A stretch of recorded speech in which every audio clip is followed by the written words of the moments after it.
Welcome to an overview of Andragogy.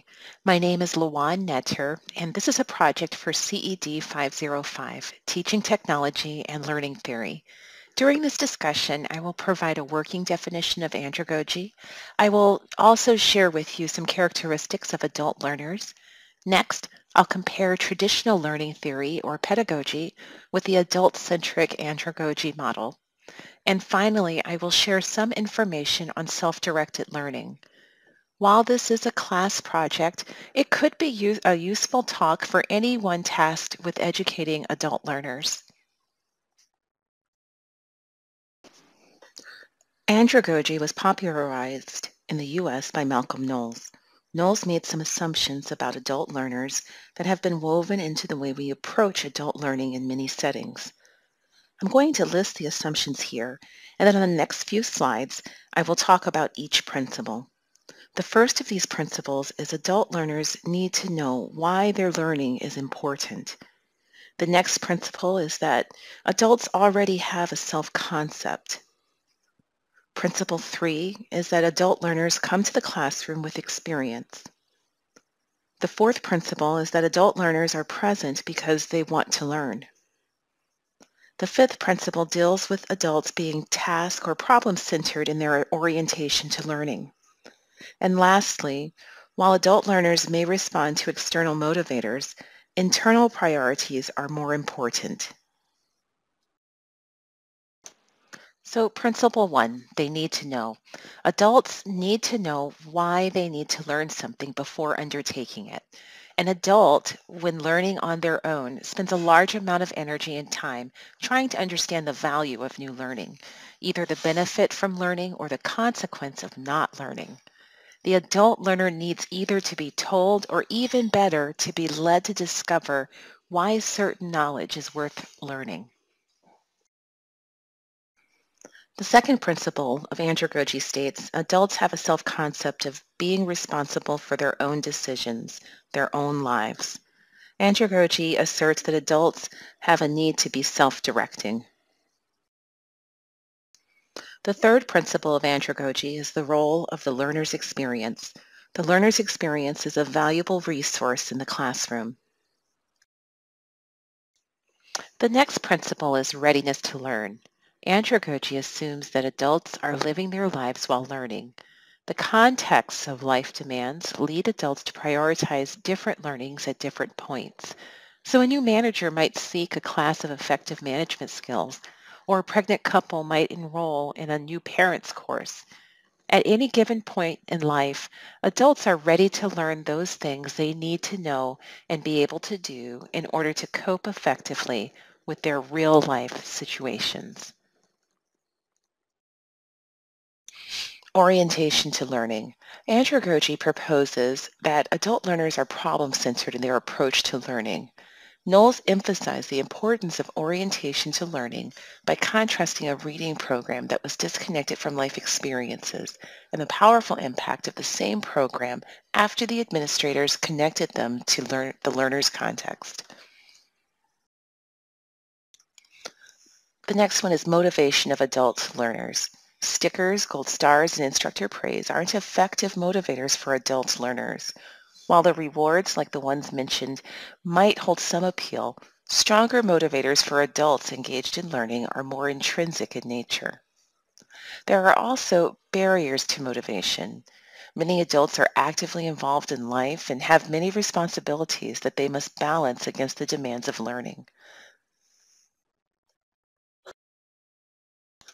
These principles laid out by Malcolm Knowles have been woven into many learning strategies employed in adult education and are quite different than the traditional pedagogy methodology used in a K through 12 setting.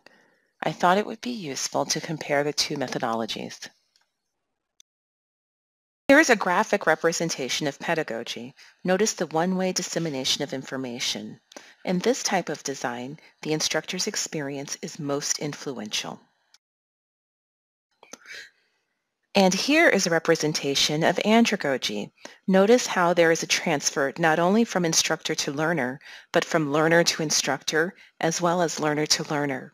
In this model, Each person's experience is valued and adds to the synergistic learning environment. The first area we'll compare between the two methodologies is preparing learners. In a pedagogy model, students are not involved in choosing what should be learned. This is left to the hands of the instructor, who decides what should be learned, how and when it should be learned, and whether it's been mastered by the learner. In an andragogy environment, learners have to help diagnose their own learning needs. Some kind of model of competency is required for the learner to be able to spot gaps they need to fill.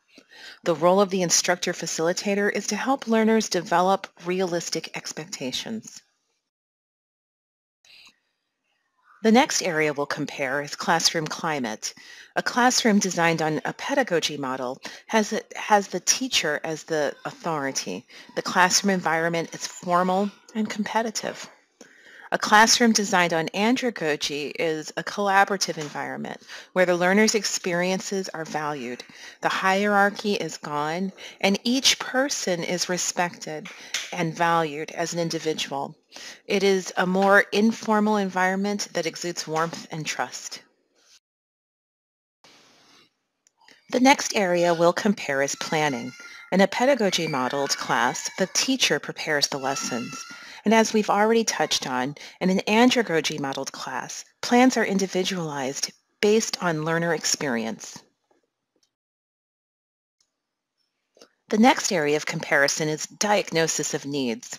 In a pedagogy model, the teacher or school administrator determines the needs of the students, while in an andragogy model, these needs are assessed in tandem with the learner.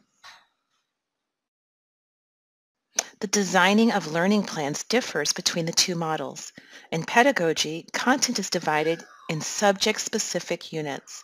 In an andragogy model, content is sequenced by readiness and are problem task-oriented in nature. Learning activities tend to focus on memorization in pedagogy, whereas andragogy uses experiential techniques that are problem-focused and tied to real-life experience. Finally, when comparing evaluation methods between the two models, you'll see that learning is evaluated by the teacher in pedagogy, and in andragogy, it is a more mutual process between learner and instructor.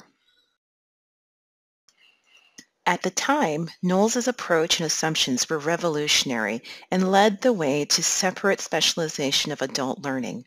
His work is also heavily cited in new theories like heutagogy, used to design e-learning environments. What are the big takeaways from Knowles's work? There are 4 big takeaways. Adults need to be involved in the planning and evaluation of their instruction. For adults, experience, including mistakes, provide the basis for learning. Make it relevant. Adults are most interested in learning subjects that have immediate relevance and impact to their job and/or personal life. And lastly, adult learning should be problem-centered as opposed to content-oriented. The final topic for this project is self-directed learning, which is another foundational theory to adult learning. In many ways, the theories are complementary. Knowles believed that adults become more self-directed as they mature. It is important to note that in the beginning, not everyone can be a successful self-directed learner. Models have been developed to help with assessing where a learner currently resides on the spectrum. The best-known model is called the staged self-directed learning model, which is an easy-to-use matrix that allows learners to locate themselves in terms of their readiness and comfort with being self-directed, and it also allows instructors to match the learner's stage with an appropriate instructional strategy. As the stages progress, students become more self-directed, whereas the teacher has less control over the learning. There are 3 goals in self-directed learning: the development of the learner's capacity to be self-directed, the fostering of transformational learning. And finally, the promotion of emancipatory learning and social action. This concludes the presentation. You were provided with a working definition of andragogy. You were also familiarized with the characteristics of adult learners. You learned some differences between andragogy and pedagogy. And finally, I shared some information on self-directed learning. Thank you for your time and attention.